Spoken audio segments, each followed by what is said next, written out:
Hi guys, I just thought I show you. This is called Moringa. This comes from harvesting the is it called harvesting or plucking or whatever you want to call it? It doesn't matter.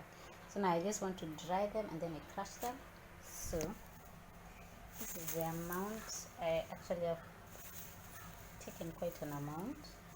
So I'm just removing them from this part. Show you up close. Maybe that's too up close. I just do that. Show you another one.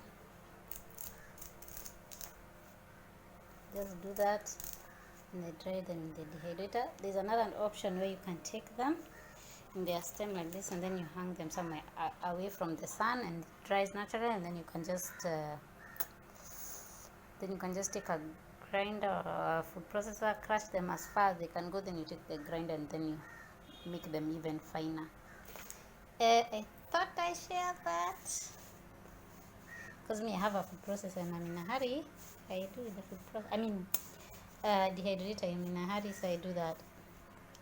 So yes, that is how I do mine. They kind of look pale, but they are not. So this is how they look. It's a nice country. Moringa leaves. Then I make the powder.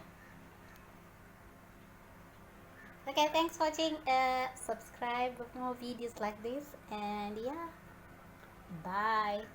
Oh, people normally ask what moringa is good for. It's good for joint pain, it's good for anemia, it's constipation. Got myriads and myriads of benefits. All you have to do is just Google it.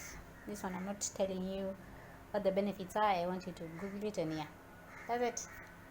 Thanks for watching. Bye.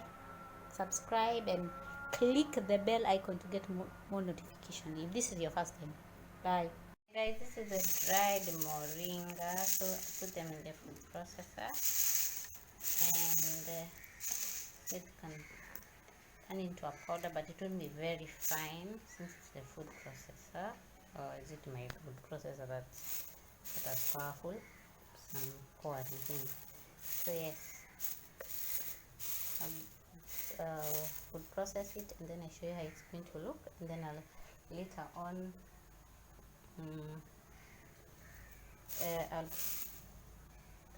I'll use a grinder if I'll get, but if not I'll just use that and I'll use it for making when I'm making my smoothies. Bye. That's the result. So the powder, moringa powder, looking really nice. And I thought I will have to blend it again, but I don't think I will. That is nice. So people, you can how to make moringa powder with a food processor is that simple. Just dry it, crush it, and that's it. So if you don't have a high-speed blender or something, or you don't have a grinder, you can do powder with a food processor. Alright guys, thanks for watching, and subscribe for more recipes or videos like this, and click the bell icon to get notifications. Bye.